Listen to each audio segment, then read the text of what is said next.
जय श्री कृष्ण। प्रिय श्रोताओं, क्या आप जानते हैं कि भारत के सबसे अंतिम छोर पर एक ऐसी देवी आज भी विराजमान है जिनका विवाह कभी पूरा नहीं हो पाया। कहा जाता है कि वहाँ की समुद्री लहरें आज भी एक अधूरी प्रेम कथा सुनाती हैं। एक ऐसी कथा जिसमें प्रेम भी है, त्याग भी है और संसार की रक्षा के लिए किया गया सबसे बड़ा बलिदान भी।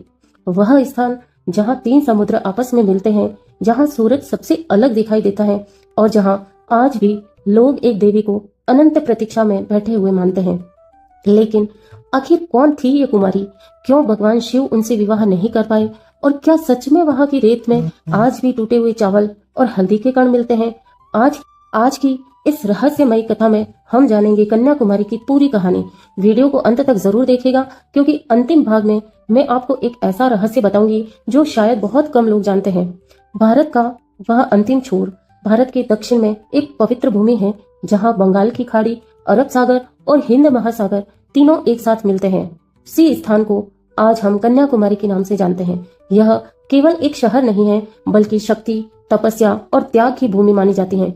सुबह होते ही यहाँ सूरज समुद्र से निकलता हुआ दिखाई देता है और शाम को ऐसा लगता है मानो पूरा आकाश अग्नि में बदल गया हो। लेकिन हजारों वर्ष पहले यह स्थान एक बहुत बड़े रहस्य का केंद्र था। कहा जाता है कि यहाँ एक ऐसी देवी ने तपस्या की थी जिनकी शक्ति से देवता भी कांप उठे थे। उनका नाम था देवी कन्याकुमारी। राक्षस बाणासुर का आतंक बहुत समय पहले पृथ्वी पर बाणासुर नाम का एक अत्यंत शक्तिशाली राक्षस रहता था। उसने वर्षों तक कठोर तपस्या करके भगवान ब्रह्मा को प्रसन्न किया। जब ब्रह्मा जी प्रकट हुए तो बाणासुर ने अमर होने का वरदान मांग लिया। लेकिन ब्रह्मा जी ने कहा, जो जन्म लेता है उसकी मृत्यु निश्चित है। तब बाणासुर ने चालाकी से वरदान मांगा कि मेरा वध किसी देवता या पुरुष के हाथों न हो। ब्रह्मा जी ने उसे वरदान दे दिया। अब बाणासुर अहंकारी हो गया। उसने पृथ्वी पर अत्याचार शुरू कर दिए, ऋषियों के यज्ञ नष्ट करने लगा, देवताओं का अपमान करने लगा और निर्दोष लोगों को सताने लगा। चारों ओर भय फैल गया। देवता परेशान होकर भगवान विष्णु और भगवान शिव के पास पहुंचे। तब यह रहस्य सामने आया कि बाणासुर का अंत केवल एक कुंवारी कन्या के हाथों से ही संभव है। और तभी देवी आदिशक्ति ने पृथ्वी पर अवतार लेने का निर्णय लिया। कहा जाता है कि देवी पार्वती ने दक्षिण की उस पवित्र भूमि पर कन्या के रूप में जन्म लिया। उनका तेज इतना अद्भुत था कि लोग उन्हें देखते ही नतमस्तक हो जाते थे। उनकी आंखों में करुणा थी, लेकिन भीतर अपार शक्ति छपी हुई थी। बचपन से ही उनका मन भगवान शिव में लगा रहता था। धीरे धीरे देवी ने भगवान शिव को अपना पति मान लिया और उन्हें पाने के लिए कठोर तपस्या शुरू कर दी। समुद्र किनारे बैठकर तेज धूप, आंधी, बारिश सब सहते हुए देवी केवल एक ही मंत्र का जाप करती थी, ओम नमः शिवाय, अर्थात शिव का मंत्र। कहा जाता है कि उनकी तपस्या इतनी शक्तिशाली थी कि समुद्र की लहरें भी शांत हो जाती थी। देवी की भक्ति और तपस्या देखकर भगवान शिव अत्यंत प्रसन्न हुए। उन्होंने देवी से विवाह करने का निर्णय लिया। पूरा ब्रह्मांड इस दिव्य विवाह की तैयारी में लग गया। देवताओं ने फूल सजाए, गंधर्व संगीत गाने लगे और समुद्र किनारे दीप जलाए गए। कहा जाता है कि विवाह का शुभ मुहूर्त आधी रात का था। भगवान शिव कैलाश से बारात लेकर कन्याकुमारी की ओर चल पड़े। उधर देवी भी अत्यंत प्रसन्न थी, लेकिन प्रकृति कुछ और ही चाहती थी। उन्होंने स्वयं अपने हाथों से विवाह की सारी तैयारी की। चावल, हल्दी, नारियल, मिठाइयाँ सब कुछ तैयार था। लेकिन तभी देवताओं के मन में भय उत्पन्न हुआ। अगर देवी का विवाह हो गया तो वह कुंवारी नहीं रहेगी, और फिर बाणासुर का वध कौन करेगा? संसार को बचाने के लिए देवताओं ने एक योजना बनाई। जब भगवान शिव बारात लेकर आ रहे थे, तभी देवताओं ने रास्ते में एक मुर्गे को समय से पहले बांग देने के लिए प्रेरित किया। मुर्गे की आवाज सुनकर भगवान शिव को लगा कि सुबह हो चुकी है और विवाह का शुभ मुहूर्त निकल गया। उन्होंने वहीं से वापस लौटने का निर्णय ले लिया और उधर कन्याकुमारी समुद्र किनारे बैठी प्रतीक्षा करती रही।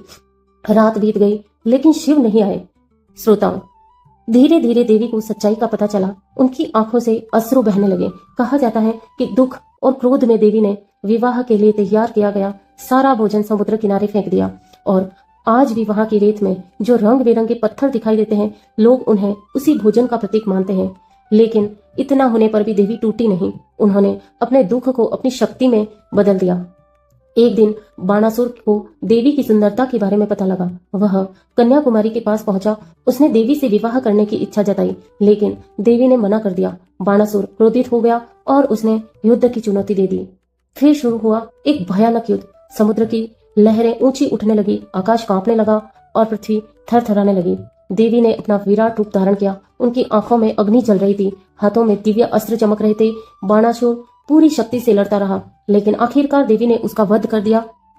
उस दिन पृथ्वी अत्याचार से मुक्त हो गई। देवताओं ने आकाश से पुष्प वर्षा की और तभी से देवी कन्याकुमारी को शक्ति और त्याग का प्रतीक माना जाने लगा। श्रोताओं, कहा जाता है कि देवी आज भी कन्या के रूप में वहीं पर विराजमान है। कन्याकुमारी मंदिर में आज भी उनकी पूजा उसी रूप में की जाती है। लोग मानते हैं कि वहां मांगी गई सच्चे मन की प्रार्थना कभी भी खाली नहीं जाती। एक और रहस्य भी यह बताया जाता है कि देवी की नाक में जो हीरा जड़ा हुआ है वह इतना चमकदार था कि समुद्र में चलने वाले जहाज उससे प्रकाश स्तंभ समझ लेते थे। इसी कारण मंदिर का एक द्वार हमेशा बंद रखा जाता था। आज भी लाखों श्रद्धालु वहां दर्शन करने जाते हैं। कुछ लोग वहां शांति खोजने जाते हैं तो कुछ अपनी अधूरी इच्छाओं को पूरा करने, लेकिन हर व्यक्ति वहां से लौटते समय अपने भीतर एक अलग ऊर्जा महसूस करता है।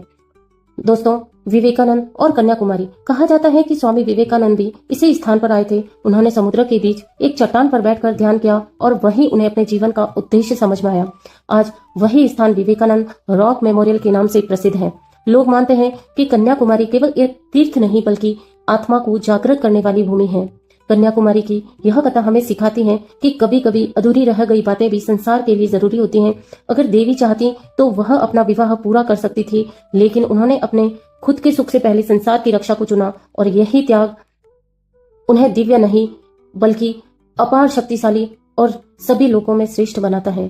तो श्रोताओं, आप लोगों को यह कथा कैसी लगी कमेंट करके जरूर बताना, और अगली बार मैं और भी अच्छे रहस्यमय और आध्यात्मिक वीडियो आपके लिए लाती रहूंगी। प्लीज आप इसे अधिक से अधिक शेयर जरूर करें और सपोर्ट करें। Thank you.